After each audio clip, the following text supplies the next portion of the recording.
I know it's been your most popular talk, probably 9 million views, soon to be more. Why did you go there, and why was it so well received? 10-minute talk. Well, it's interesting, isn't it? I have one of the slides I show sometimes when I'm training people is a slide of yin and yang. And, yin being the yielding, the dark, the feminine, the moon, and passive and receiving. Yang being the male, hot, white energy, and more kind of out there. And if you replace those two words with listen and tell, I think you get some idea of the way our culture is focused at the moment. And we're much more into telling than we are into listening. So it didn't surprise me that the TED Talk on speaking is about 5 times as popular as my TED Talk on conscious listening is. That's about the kind of balance. I mean, it's a rough barometer, but that's about the kind of balance I think we have in society generally, which is a bit of a shame. And, certainly it's very important to be able to speak powerfully. And in that talk, I was talking about this wonderful instrument that we all use, the human voice, which very few people think about. We don't train kids how to use it, more so in the States than we do here.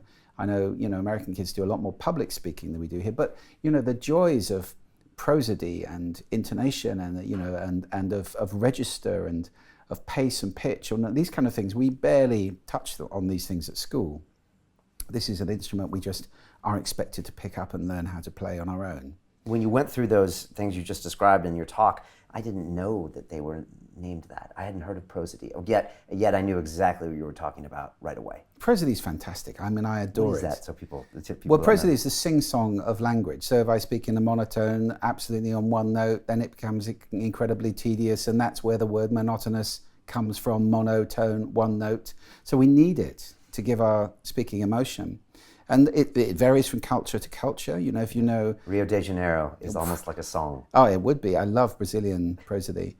And then if you go to Scandinavia, for example, you'll get people saying, we're very excited about this. It's extremely exciting. And they have a much more restrained prosody that's got certain cadences that work there.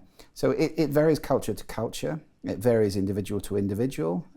Some Latin cultures are enormously vibrant. I think I regret one thing that's happening in the world at the moment, which is the kind of invasion of what's called high-rising terminal. It's a very repetitive prosody where everything's said as if it were a question.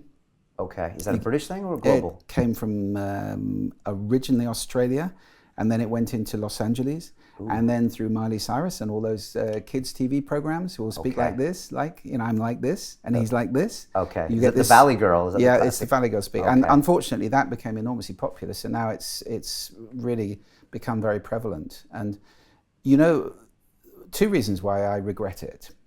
I'm not saying it's bad or wrong, but it's slightly regrettable, I think. One, it's repetitive. So it robs us of the richness of prosody, which I think is such a glorious song. And the second is, it's also slightly weak, because what's in there is a hidden question, is that okay? So when I'm doing this, I'm asking you, is this okay? Every statement, I really want to go to the pub tonight. And it's kind of... Yeah, you're asking permission. Begging permission, yeah. And as opposed to, I want to go to the pub tonight, which is a completely different... we can say, the way we say things is enormously influential. You think about the way you say no when somebody's tickling you compared to the way you say no when a kid steps out in a road. We can really change the meaning of what we say with the way that we say it. And it's worth paying attention to that. Other ones you mentioned were register, timbre, pace, pitch, volume. Most people understand the pace, I guess the pitch. Register and timbre, what are those referred to? Well, there are 4 registers that you can speak in. Now, I can't do the top one, which is called, I've forgotten what it's called now. I'll come back to it. Mariah Carey can do it. It's very, very, very high indeed. Okay. Then down below that, you've got falsetto register, which is this one. Again, not terribly useful if you're trying to speak powerfully to somebody.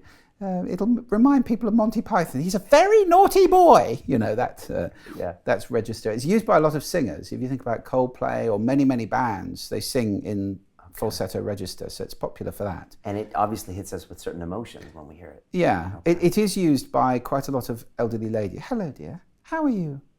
Speaking here. It's very soft and very unthreatening register to speak in. Then you've got the modal register, which is where most of our speaking comes from. And we can move our voice in the modal register. So it's very powerful to learn how to do that, to move from the nose voice or the head voice up here or the throat voice here, and then move down into the chest voice here, which resonates. This is a big resonating chamber. Again, these things are cultural, but there's an effect because we tend to vote for politicians with deeper voices, research has shown. That's a fact. Okay. That's a fact. Right. There's been quite a lot of double-blind studies now done which show ceteris paribus. I mean, it's not the only thing in play. Nevertheless, if you're like this, we tend to go for the one with a deeper voice because we associate deeper voices with authority and power. Right. Because big things are deeper, like elephants have a deep voice, mice have a very high voice. I'm thinking of the classic James Earl Jones, "This is CNN." Yeah. Or, or exactly. Darth Vader, right? Yeah, Darth Vader would, yeah, absolutely. Or in a world, this kind of deep voice is taken to be authoritative. So if you want to speak powerfully, it's worth practicing coming down here a little bit. But in your TED Talks, you don't do that intentionally. No. Okay, No, I noticed that. I use my regular voice, although, it is something I've worked on over the years, so I probably speak more from down here than once I did. Once upon a time, I was probably more up here like this, now it's probably more down here. Okay. And then there's another register, which again is a thing I rather regret coming into common parlance a lot now. It's called vocal fry, and it sounds like this, we're always stoked about this. And again, very much a West Coast way of American, right. And you get largely females. I mean, I did hear a man yesterday. I was at a restaurant and there was a guy at the next table who was in this the whole time. He was just speaking like this the whole time. You pick up everyone's voice. Yeah, I do, unfortunately. But it's not very pleasant to listen to, and it robs, the voice of all this richness and beauty, I think, that the voice has. It's also not very good for your vocal cords to speak like that. Right, and it's being lazy, and you said, I think I heard one of your podcasts where you said it's a meme, and it's kind of lazy meme that people are just resulting to. They probably don't know they're doing it, but they're robbing themselves and everyone around them from the richness of their voice. I think so, yeah. I think so. I mean, that's an opinion, but right. I'm not telling anybody how to behave. I think, if you've got a voice, why not explore the fullness and richness of it? To watch the rest of this fascinating interview, click on the link below and go to londonrealacademy.com. There you can sign in with your social media, log in and watch the rest of the episode for free, along with all of our episodes on London Real, my webinars, and all of our premium content, all located over at londonrealacademy.com. So click on the link below, you'll be directed there and you can watch the rest of this fascinating interview, and I'll see you there.